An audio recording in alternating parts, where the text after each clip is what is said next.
السلام عليكم، معكم عزيز من قناة كي ستيشن. معاي طارق صلاح. اليوم احنا في مطعم وينكس مان. مطعم وينك مان يبيع كل شيء تبيه من الدي اي، من الساندويتش للبافلو. وخلي طارق يشرح لكم زيادة عن المطعم. مطعم وينمان فتحناه تاريخ 1 نوفمبر في مجمع الريم في الرفاع، متخصصين في الدي اي في التشيكن وينجز. تقدر تختار تشيكن وينجز مثل ما قلنا عليه 100 قطعة بونلس وعظام غير عظام ميكس، تبي تمكس بينهم من السبايسي للحلو للسويت، تقدر تختار تمكس بينهم. غير كذي عندنا سندويتشات دي اي، تشيكن برجرز، تشيز برجر، اول سايدز، فرنش فرايز، انيون رينج وكل هالسوالف.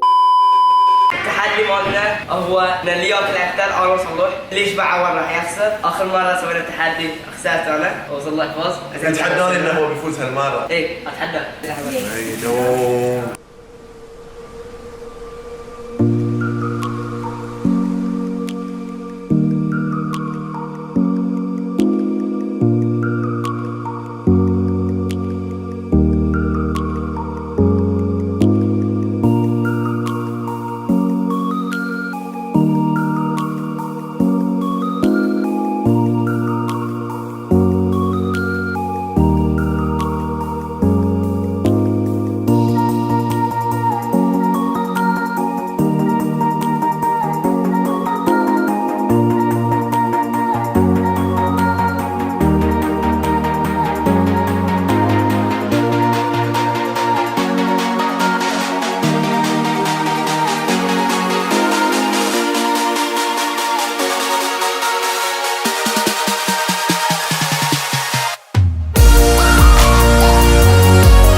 Round 2 fight.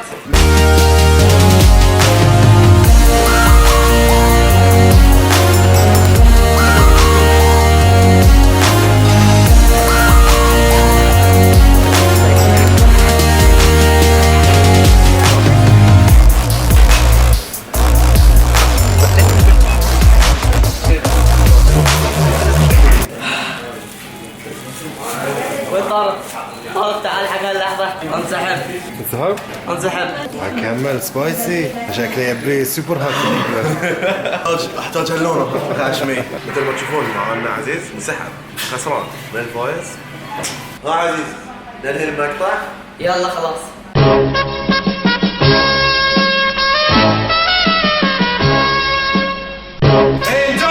مثل ما جيتوا اليوم العواس في المحل عندي، تجون الاسبوع الجاي تسوون لي ساندوتشز، واللي ساندوتش ماله ما يعجبني عاد راحت عليه. فاهمين؟ اخوي ترى الاعلان بفلوس. ايش قلت؟ Hello, darkness, my old friend. I've come to talk with you again.